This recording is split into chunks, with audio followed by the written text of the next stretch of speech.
Hello, everyone. Welcome to week 4, where we are talking about neighborhoods, communities, and spatial factors and their influence on health. Um, I am going to, this could really be one long lecture. I'm actually going to split it in half. So, this is part 1 of the lecture on neighborhoods and communities. So, this is your favorite graphic, the ecological model. And so we're really in this fourth layer right now of community, which focuses on cultural values and norms, design and access to spaces, connectedness between people and organizations. We're going to hit mostly on the connectedness between people and organizations in this lecture.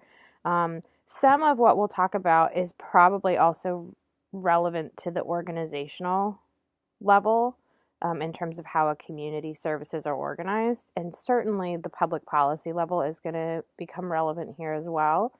But I really want to focus on how it is that your environment, your neighborhood, your community, what are the different ways in which this can really have an impact on your life. But before we get into that, I want to just take a moment to talk about how populations have shifted over time and why it is that communities look the way they do now. What has happened across the 20th century and in the beginning of this 21st century to make communities look like they do? So when you think of cities, you probably think of poverty, you might think of segregation. When you think of rural areas, you might think of again, perhaps poverty. When you think of the suburbs, you might think of wealth. Why is it that why do we think of those things? So, demography is the study of the human population. So, demographers, this is a subset of sociology. They really look at how the size of the population changes, how the distribution of the population changes, meaning like where do people move to and from? Um, where do they settle spatially, and how does the population change over time? So, demographers have identified 4 sort of key ways that the population changed from the beginning to the end of the 20th century. We're going to talk about the 1900s here. So, the 20th century. The first is that the population has gotten older, right? So we all know that baby boomers, I hope that we all know that baby boomers are the largest generation. This is the generation that was born immediately after World War II.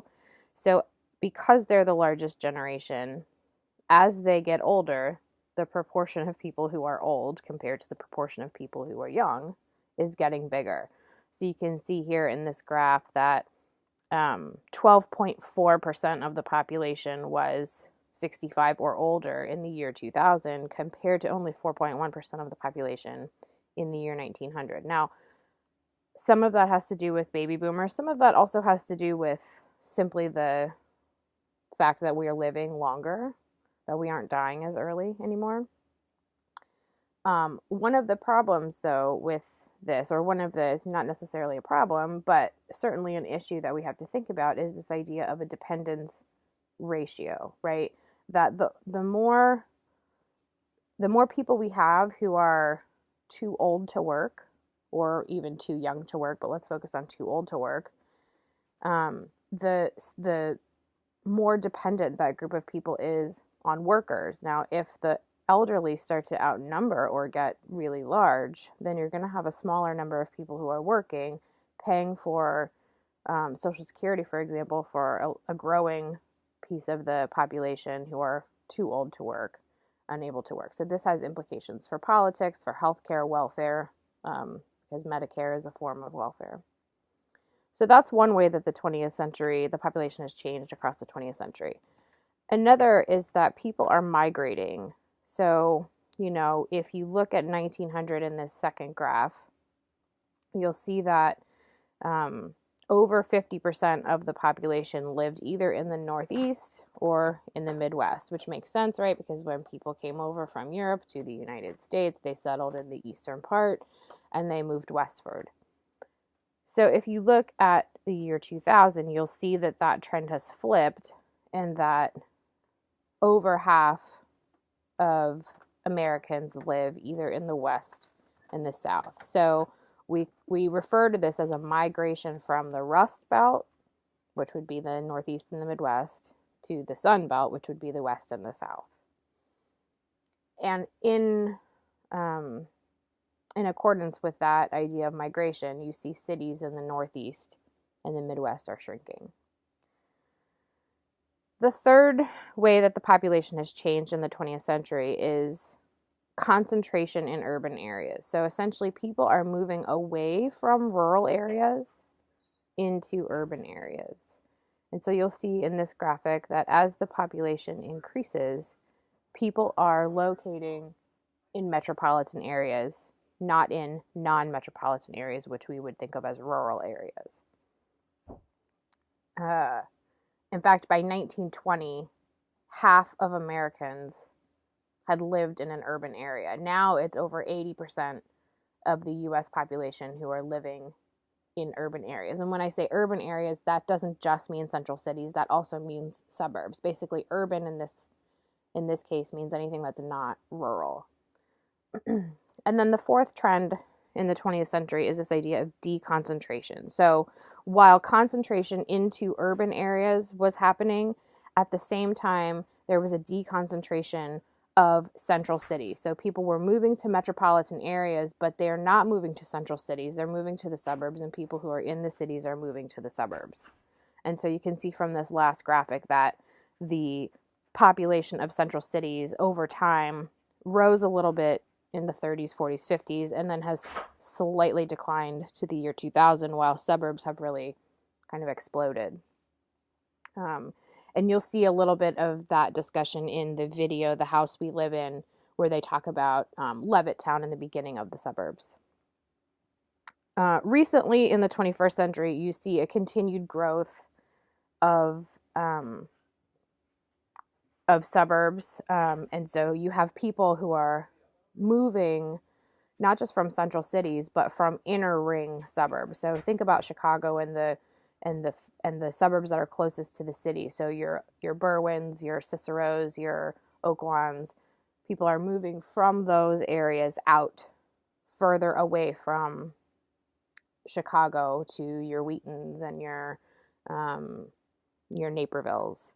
So suburbs are really growing, especially in the outer rings of the metropolitan area. And you also see gentrification in the cities, where you have people who are more affluent are moving into neighborhoods that have been run down, and sort of flipping them, if you will.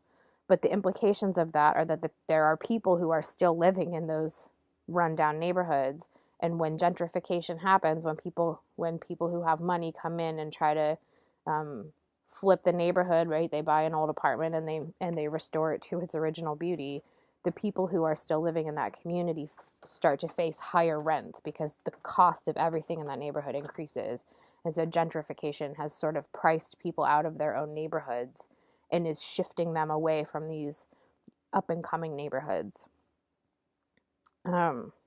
So there's a lot of power of neighborhoods in terms of how they affect our health. We could define a neighborhood as a collection of people and institutions in a spatially contiguous area, which just means that they're close to each other, very close in the same area, that are influenced by cultural, political, and ecological forces, right? So the idea is that people who are living in a particular neighborhood are facing a lot of the same cultural, political, and ecological forces, that just by proxy of being in that neighborhood, you share a similarity to the kinds of things that you're exposed to. The idea of neighborhood is sometimes used interchangeably with the idea of community, although, it's possible, I think, to consider the idea of community as evoking more of like an idea of like social cohesion, whereas the neighborhood you might just think of neighborhood as spatial, although perhaps if you think of your own neighborhood, you might think of that more as a community. So know that there could be a distinction there, but we're going to use these terms pretty interchangeably. I'm going to talk about 5 ways that neighborhoods might affect us. So neighborhoods can have disorder and disadvantage, or they can have order and advantage. those have an effect on us. Where you live might increase your exposure to environmental toxins, or maybe where you live, there are none of those things. Where you live has a lot to do with lack of access to resources or amenities, or maybe you have more access to resources and amenities. The economic base of a neighborhood is really important. So how much money is that neighborhood or local government bringing in?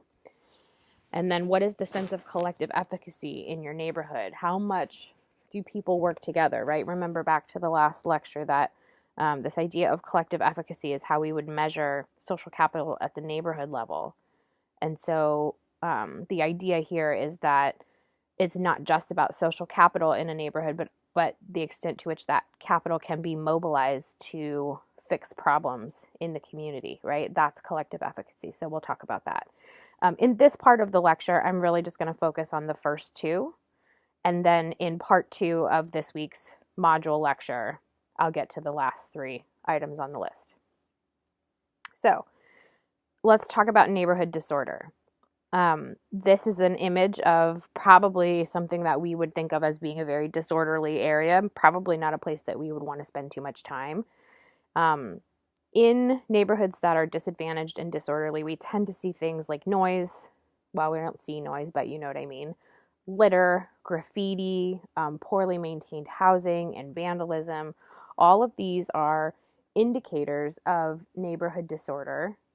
And they all have an influence on our health. Actually, regardless of the level of crime, having these kinds of things in your neighborhood are stressful. We might not realize it, but the disorder has a real stressful impact on us, and elevates our stress levels because, you know, if something's noisy, very like overly noisy, we might think that we get used to that, but it is actually quite stressful for us to see litter and graffiti around. All of those things are, you just have a feeling that you're living in a place that is not safe. And to feel like you're living in a place that maybe is not safe is a form of chronic stress that just kind of it's like buzzing the whole time. You know, it's just always kind of in you. So in sociology and in criminology, there's this theory called the broken windows theory. And broken windows theory states that it actually doesn't take much for a neighborhood or an area to become disorderly. All it takes is the perception that the neighbors don't care, or that there's not a sense of community pride, cohesion, integration. So if there's a broken window, for example, and it's the only thing that's wrong with the neighborhood, but if there's one broken window and nothing happens, nobody fixes it, it's a signal to other people in the neighborhood, people who live there and people who are just visiting, that people don't care and they're not watching. And so the chances of getting caught doing something else disorderly in that neighborhood are going to go unaddressed. And so that broken window can act as a trigger, or something else, right? It doesn't have to be a broken window, but something else that is a sign of disorder. If it's left that way, that's a signal to other people in the community that there's not a sense of pride, that there's not a sense of integration, that people in the neighborhood aren't watching. And that can trigger a sort of wave of disorder to appear. So even though you don't have to have a lot of crime in a neighborhood that has disorder, when you see disorder in a neighborhood, you also do see disadvantage. It sort of happens in bundles. So along with disorder, you'll often see crime rates increase. You'll see high dropout rates. You'll see things like childhood maltreatment. And this is not just in urban areas. There are rural areas as well that have this kind of disorder present, and that have these associated issues of disadvantage like crime and the dropout rate. Okay, so when you're living somewhere where there's disorder and disadvantage, as I said, these act as chronic stressors on our system, and they influence a number of different health outcomes. So, for example, poor sleep and fatigue are more common in neighborhoods where there's disorder and disadvantage. A sense of hopelessness, right, which can trigger some mental health and physical health issues if that's also stressful, this sense of hopelessness. substance abuse, anxiety, depression, other psychological disorders. You can see a faster cognitive decline. So people's brains stop processing as quickly as they could. You'll see higher rates of chronic illnesses and premature mortality, people dying earlier than we would otherwise expect them to. And particularly important is that neighborhood disorder and disadvantage, and specifically a lack of collective efficacy, has specific effects on children. So you're seeing much higher rates of infant mortality, low birth weight as LBW, low birth weight, and preterm births, meaning like babies that are born before they're 40 weeks. So usually it's before 37 weeks. Low birth weight and preterm births in particular are problematic because then they set off a wave of later developmental issues. All of these things are tied to disadvantaged neighborhoods. So when there's beyond whatever family level issues are happening, whether the family is low income, or is facing other single parent household, is facing other types of disadvantages, beyond those, the neighborhood is shown to have its own effects on these kinds of outcomes. So that's neighborhood disorder and disadvantage. The second way that we can think about our area that we live in as having an effect on us is through exposure to environmental toxins. So you read, for example, about chemical runoff, right? So atrazine is a weed killer that's used on large farms, used on golf courses, and when it's used, it gets into the groundwater. And so people drink it, but what the article talked about, right, was that fish and amphibians like lizards, they started to see chemical castration, essentially what they call emasculation in the article, the destruction of male reproductive organs because the chemical elevated estrogen levels in males, right? Males have very low levels of estrogen naturally, and this chemical raised those so that it basically destroyed their reproductive system. Higher levels of estrogen also contributes to higher risk of cancer. So in particular, this is a pretty bad chemical, although it has not been banned by the United States Environmental Protection Agency. It is illegal in most countries in Europe. When I think of chemical runoff, I also think of the movie Erin Brockovich. So if you haven't seen that movie, this would be a great opportunity to watch that, because Erin Brockovich is about a woman who worked for a law firm who was going after Pacific Gas and Electric for dumping a really harmful chemical, which was an offshoot of whatever, it was the product of whatever their production process was. It entered the groundwater and led to a lot of people in the area suffering from a lot of really serious diseases. If you haven't seen that movie, you should watch it. So chemical runoff, and that can happen anywhere. That can be rural areas, that can be urban areas. This is something, that is not inner city specific.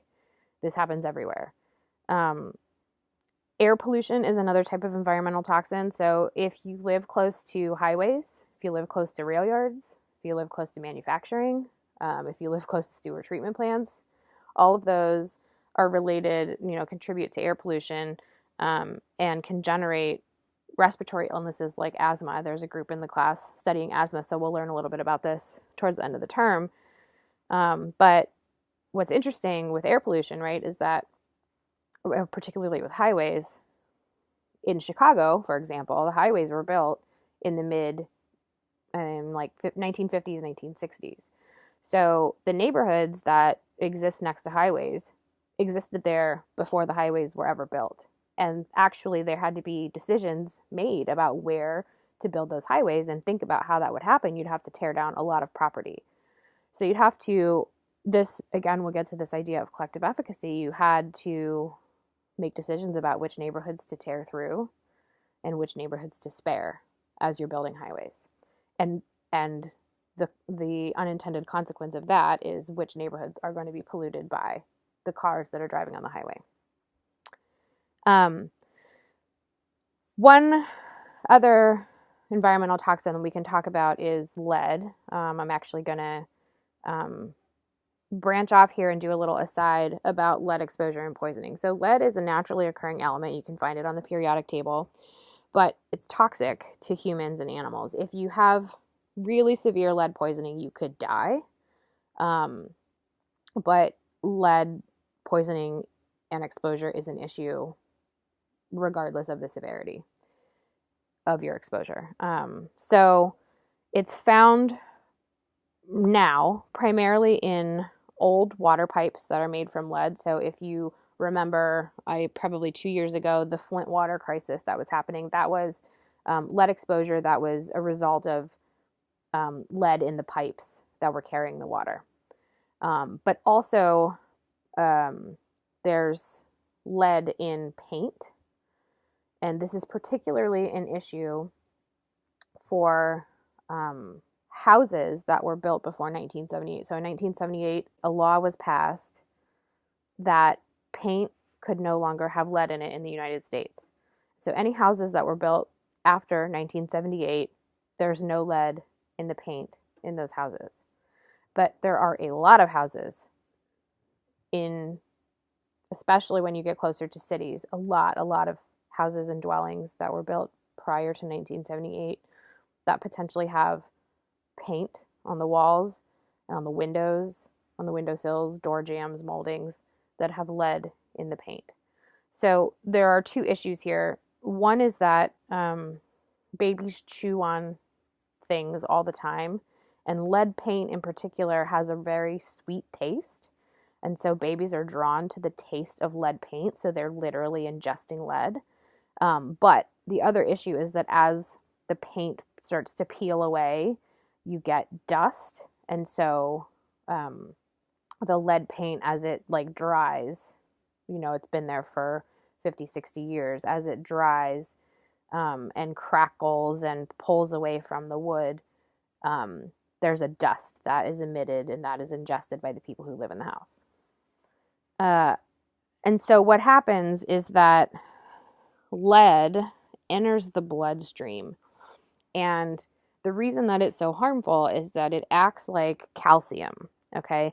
And calcium is the only thing, or maybe one of the only things, but I think it's the only thing that can cross what's called the blood-brain barrier. That blood-brain barrier protects the brain from any harmful things that could be floating around in your blood, because if something like a bacteria or a virus got into your brain, that could be very, very serious. So lead acts like calcium and is able to cross the blood-brain barrier, and then it gets into the brain. So that's one way that you could get lead poisoning. The other way is that lead lives in your system forever. It deposits itself in your bones, and if you are a woman and you have had lead exposure, you can pass that down to your baby, and then your baby has lead in their system, and that baby will pass that down to their baby, etc. It has very serious effects on a child's health, and we focus particularly on children because the amount of blood in their system is much smaller than an adult, right? Just the sheer volume of blood, and so it has a more potent impact on children than it does on adults. It causes damage to the brain and nervous system, which leads and it slows growth, so kids are shorter and smaller when they are exposed to lead than they normally would be. It slows other types of development. The damage to the brain contributes to learning and behavior problems, so it inhibits emotional responses, and often you'll see children who have been exposed to lead will have behavioral problems and learning problems, and also speech and hearing problems. All of these things together lead to lower IQs, decreased ability to pay attention, underperformance in school. And what is really shocking about this is that there is not only no safe level of exposure, no safe level, even like the tiniest bit, can have consequences for learning and development. There's also no cure. There's no way to cure lead exposure. There's ways to mitigate it, but it's kind of dangerous and controversial. However, it's totally preventable. We can totally prevent lead exposure, but the changes have to occur at the structural level, not at the individual level. There's very little that someone can do. They can have their whole house scraped and repainted. Yes, you could totally do that. But if you're already living in that house, you've already been exposed. The changes that have to happen would have to happen at a structural level where a community invests money, for example, to remediate the lead in all of the dwellings that are in that city. It's very expensive and very time consuming and very challenging, but it's possible. And the change has to happen at the structural level. So that's lead, causing, again, developmental delays, slow emotional processing. It deposits in your bones. It's transmitted through birth. So when you're thinking about these environmental toxins, think about this. Who is making decisions about whether or not these types of pollution exist? Okay, there's a conflict here. There's a conflict at the policy level about public health interests, right? Doing something that's in the best interest of the public's health versus over regulating companies. So there's a lot of concern about the cost to companies to require them to have more oversight in the way that they handle toxins. That's a pretty big debate around this issue. And you might also ask, why do people live here? Why not just move, right? That's pretty difficult as well. If you think about yourselves, your students, if something were to happen in the place that you live and you had to get out and you had to do it by yourself, how many of you would be able to save or get into your bank accounts and produce not only enough money for 1 month's rent, but 1 month's deposit as well? Let's say you were looking at an apartment that was $800 or $900. Do you have $1,800 laying around that you could put down and move immediately? It's a lot harder than we think it is. Okay, so that's the first 2 points. In the next lecture, I'm going to get into access to resources and amenities in the neighborhood's economic base, and the collective efficacy in the neighborhood.